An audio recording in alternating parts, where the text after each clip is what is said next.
পরিকল্পনাগুলো বলছি এটা ভবিষ্যৎ পরিকল্পনা। এই পৃথিবীকে তারা লিড দিবে জিওপলিটিক্সের মধ্য দিয়ে, এই পৃথিবীকে নেতৃত্ব দিবে, সারা দুনিয়ার মোড়ল তারা হবে। দাজ্জালকে দিয়ে পৃথিবীর ভিতরে নেতৃত্ব দিবে। এই পৃথিবীতে দাজ্জাল আসার আগে কি কি ঘটবে আল্লাহ নবী সবগুলো বলে গেলেন। আল্লাহ নবী বললেন লা তাকুমুস সাআহ, ততদিন পর্যন্ত কিয়ামত হবে না রে উম্মত, হাত্তা তুত্তাখাযাল মাসাজিদু তুরকা,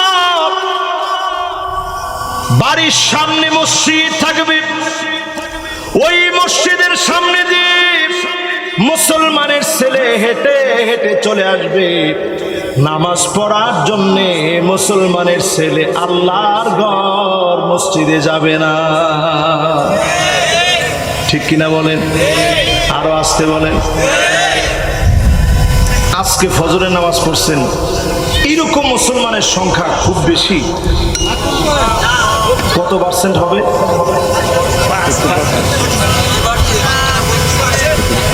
না, শতকরা 25%। কে করেছেন দেখি? দেখেন হুজুর কইছে কোন মসজিদ, সে 25 জন মুসল্লি আজকে মসজিদে খুঁজে পাওয়া যায় ফজরে। শতকরা 25 জন লোক যদি আমরা ওয়াজ করে নামাজি বানাতে পারতাম,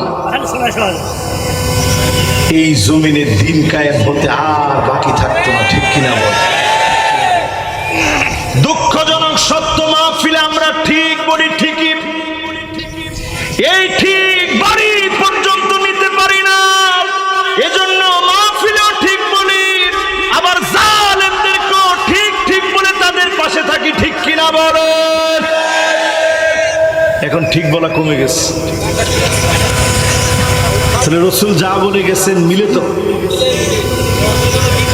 এরপরে আল্লাহর হাবিব বলেন লা তাকুমুস সাআহ, ততদিন পর্যন্ত এই দুনিয়া শেষ হবে না, আমার উম্মত গুলা শেষ হবে না। হাত্তা ইয়াক্তাতিলা ফিয়াতান দাওয়াহুমা ওয়াহিদা, একই দলের ভিতরে মারামারি হবে, একই নেতা কর্মীরা মারামারি করবে। আজকে বাংলাদেশে অন্য কোন দল তো এখন নাই, তারপরেও নিজেরা নিজেরা মারামারি করে শেষ হয়ে যাচ্ছে। ঠিক কিনা বলে? এটা ঠিকটা একেবারে জোরদার ভাবে বলছেন আপনি। সাতক্ষীরার উপরে অনেক বোলডোজার চলছে না, এখন ঠিক জোরে বলে নাচতে বলে। যত রকমের জুলুম আর নির্যাতন যেই প্রান্তে চলবে আপনি লিখে রাখেন, ওই জমিন তত বেশি আল্লাহর জমিনে দিন কায়েমের জন্য অগ্রগামী হয়ে যাবে। ঠিক কিনা বলেন? তাহলে এখন মারামারি নিজেরা নিজেদের ভিতরে করতেছে, কারণ কি? কারণ বোঝা যাচ্ছে আযাব আসার সময় চলে আসতেছে। ঠিক কিনা বলেন? আল্লাহ নবী হাদিসের ভিতরে বললেন, আপনারা কষ্ট পাচ্ছেন না তো? ওয়াজ শুনবেন আর কতক্ষণ? আর মাত্র 7-8 মিনিট ওয়াজ বাকি আছে ইনশাআল্লাহ।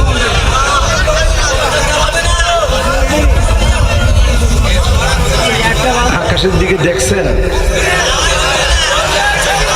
মাশাআল্লাহ, আকাশের দিকে দেখছেন বলার সাথে সাথে সবাই চিন্তা করছে যে হুজুর এই তো মনে হয় আসলো বলে। আল্লাহ আপনি যে হালতে রাখছেন আমরা বড় খুশি, আলহামদুলিল্লাহ। আজকে ফিলিস্তিনের দিকে তাকায় দেখেন, আমাদের দেশের অনেকগুলো জায়গা এখন না খাওয়া মানুষ। ফিলিস্তিনের এমন অসংখ্য জায়গা যেখানে ঘাস খাইতেছে মুসলমান,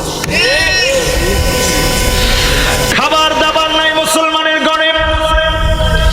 আল্লাহ নবী বলেন এমন সময় আসবে হাত্তা ইউরা দামান, জায়গায় জায়গায় দেখবে ইসলামের নাম নিলে মুসলমানকে মারবে, কাটবে, জালেমরা জুলুম করবে। ঠিক কিনা বলে? এদের ঠিক তো আসতে হয়ে গেছে,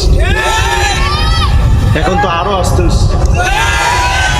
সবাই মিলে বলেন ইসলামের নাম নিলে এখন আর মারে না। এই যে আমাদের দেশে অনেক ওলামায়ে কেরাম জেলে ছিল, ডাকাতি করছে, ডাকাতি না করলে চুরি তো করছে কমসে